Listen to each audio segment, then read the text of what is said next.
as promised in a previous video, I did rewatch Star Wars: The Force Awakens, Disney Star Wars: The Force Awakens. I did rewatch it, and oh boy, that movie does not age well at all. This is, I guess you could say, my review for that movie, a retrospective review of The Force Awakens, and the cultural impact 10 years later, basically, my opinions on it.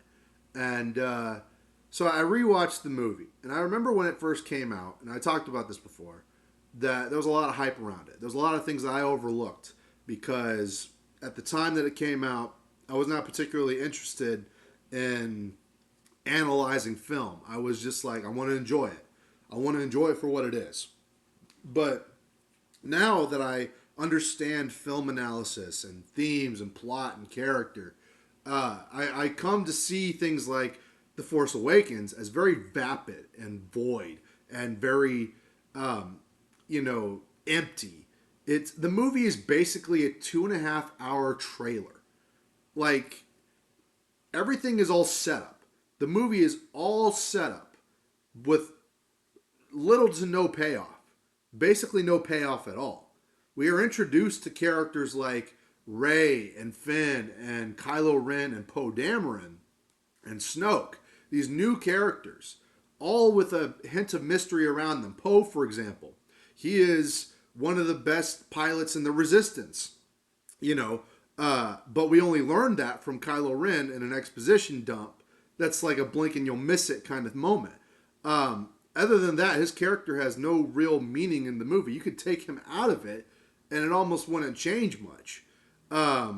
Similar to how those losers like to say about Indiana Jones and Raiders of the Lost Ark, I find that argument bullshit, but I apply it to Poe Dameron because it actually sounds like it makes sense.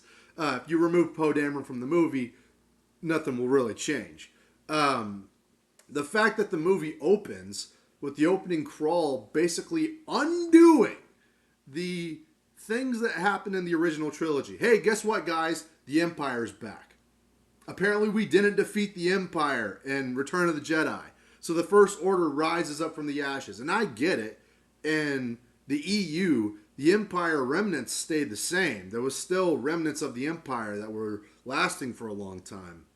But the fact that the First Order was able to militarize and create Starkiller Base in 30 years with a whole group of stormtroopers, and that's not even mentioning what happens in The Rise of Skywalker when you factor in the fact that Palpatine never really died and the construction of all those Star Destroyers. It's like, where'd they find the funding for all of this? Where did they find the infrastructure to pull that off after the Empire was basically destroyed? Questions that will never be answered unless it's in a comic book that nobody reads. But basically, we find out things like, Kylo Ren.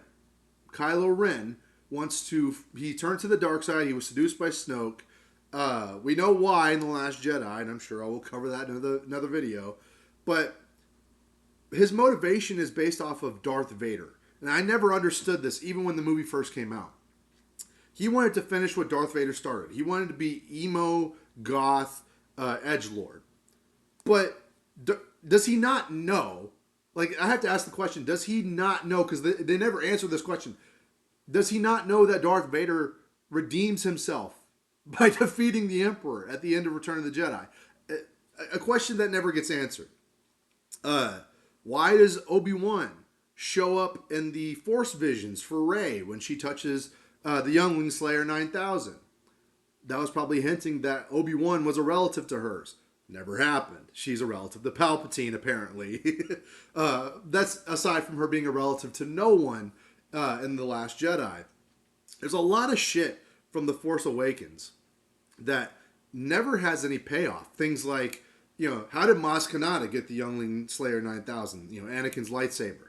Because it's not like she was sitting under Luke when his hand falls down in Bespin. And, I remember seeing a comic book about that where somebody was like, boop, caught the lightsaber as it fell. And it's just like, bullshit. How did she get it? And what's the response? A good question for another time. The meme is real. because there was no answer. It was mystery box. The entire movie was a giant fucking mystery box. It was like, let's reboot A New Hope and make everything a fucking mystery, but never pay off the mystery. And then when they finally bring J.J. Abrams back, the director, for Rise of Skywalker, the answers are disappointing, if they ever get answered at all. Rey somehow survives on Jakku from a very, very young age without being attacked, without being, essayed. This young human girl living alone in the fucking desert. Where does she piss? Where does she shit? How does she eat? It's the desert. She's living inside of an AT-AT. Like the skeleton of an AT-AT surviving on her own. It's like, how the fuck does she survive out there?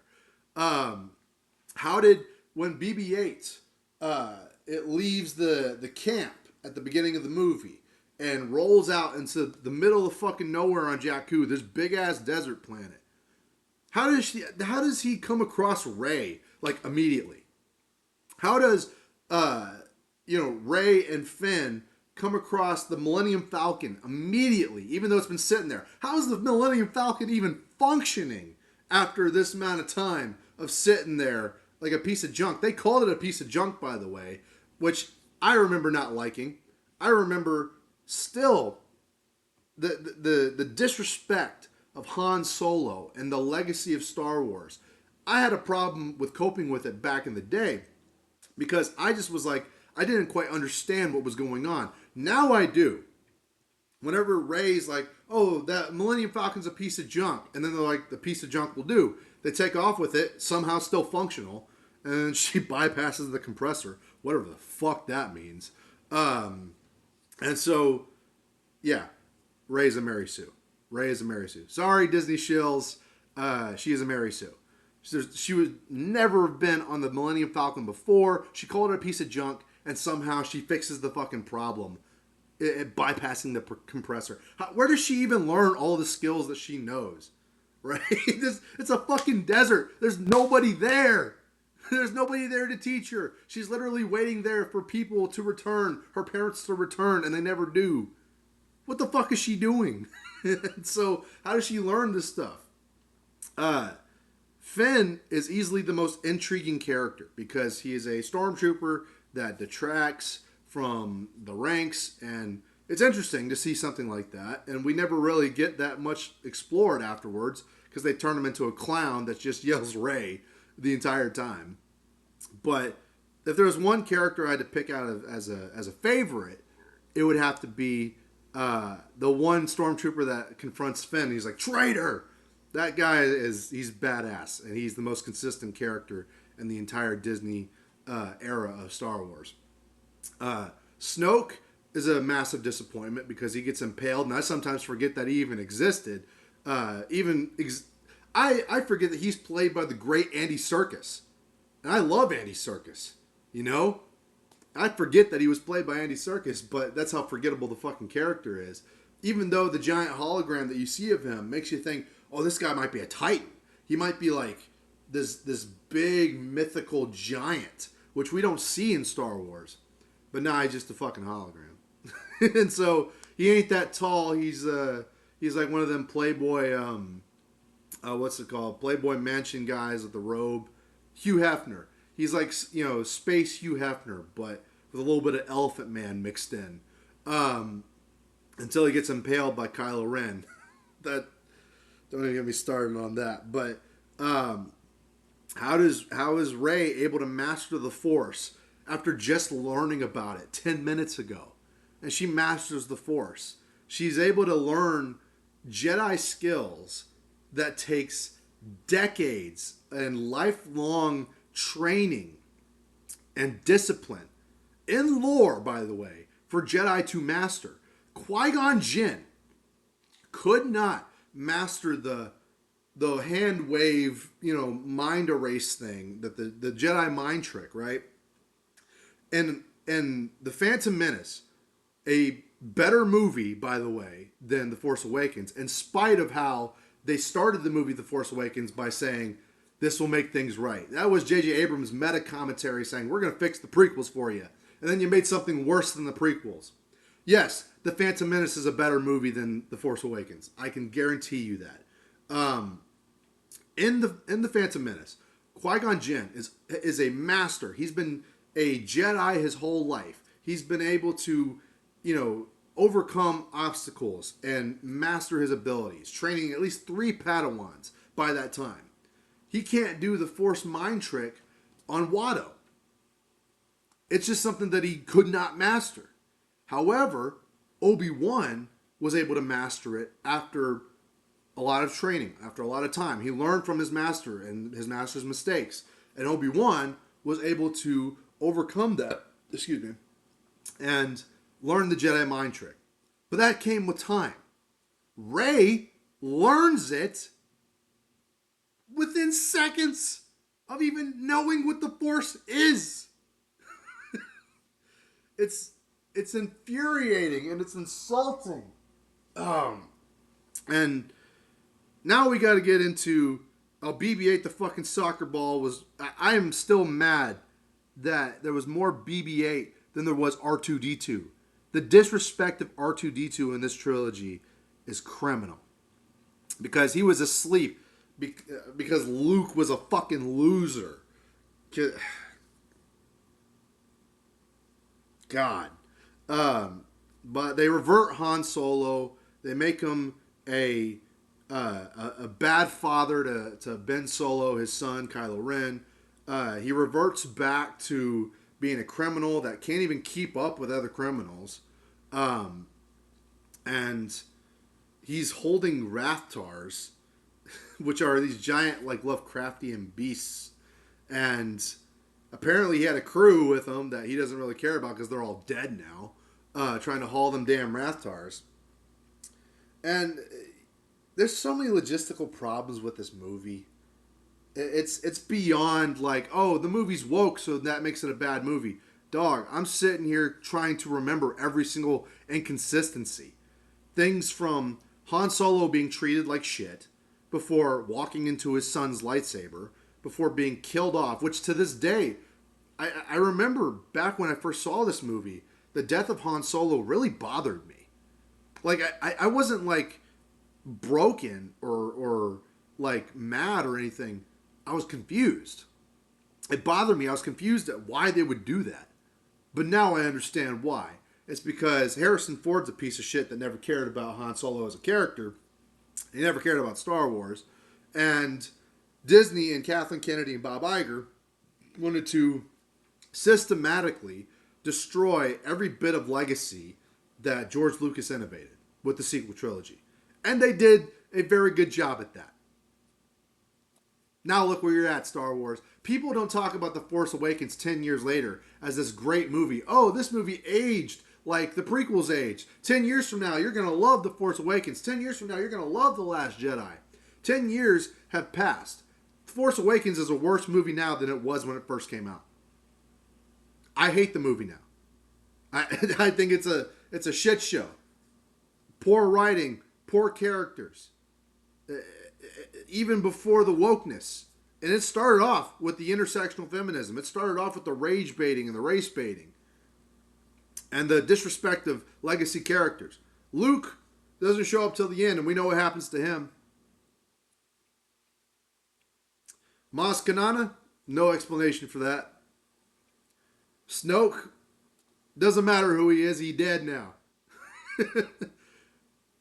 And as for Starkiller Base, where they basically rehashed the explosion of the Death Star, Starkiller Base doesn't make sense on a scientific level. How do you absorb energy from a sun directly, taking radiation beams? I'm no physicist. I am no expert on science. I am a dumbass on the internet, right? So don't take my word for anything. But I am under the impression that if we had solar beams hit our atmosphere, our entire electrical grid would be fucked. And it'd probably send us back to the Stone Age. That's just from a couple solar flares, right? And at the distance that we are from the sun, I mean, damn, we'd be fucked. Now, when you look at this as a giant planet that has been manufactured to absorb sun and solar energy into its core, you would think that that would probably explode the planet, but it doesn't. It harnesses the energy to be able to project it back out and destroy multiple planets that could be rotating at different times, because of space and times, unpredictable variance that I can't even go into because I'm not a fucking scientist. But how is it that it's able to do that and not only be able to do it and destroy all these planets at the same time without all these planets evacuating? And I like to add that whenever one of the planets, Hosnian Prime, was blown up, ships in the atmosphere of the planet were being incinerated by the blast. Like, in the atmosphere. When they were projecting the beams from Starkiller Base, stormtroopers and the entire First Order were lined up right in front of the fucking beams, and they weren't feeling a bit of heat. The snow on the planet doesn't even melt. Like, the science behind that doesn't make sense, even for an idiot like me. So, I don't know. That movie sucks. The Force Awakens is a shit movie. It has not aged well, and all the Disney shills and all the Disney Star Wars fans can think about now is how toxic people like me are, how toxic internet fans are, how toxic Star Wars fans are, how we're all a bunch of internet trolls and incels and shit. And I'm just like, is that all you got? Is that all you have to show for it? If you really think these movies are good, if you really think things like The Last Jedi or The Acolyte or Book of Boba Fett are actually good, tell me what's good about it.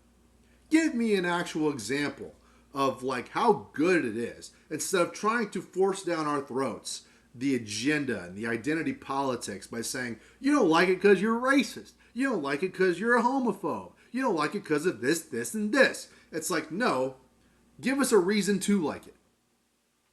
Give us something that we can't debate. Give us a reason that we can enjoy this movie and we can confidently say, oh, maybe I was wrong about this movie when you put it in that perspective. But you can't, because you know deep down it's dog shit, and you only like it for the superficial things like diversity and inclusion and tokenism. Because that's what it comes down to. Have no layers or deeper meaning behind it. It's just cash grabs, cameos, shillery, and ultimately slop is what we get. Because that's where we are now. Anyway, what do you think about The Force Awakens if you've re-seen it in the last years or so? I just want to be done with Disney Star Wars. I'm so fucking tired of it. But yeah, fuck J.J. Abrams and fuck The Force Awakens.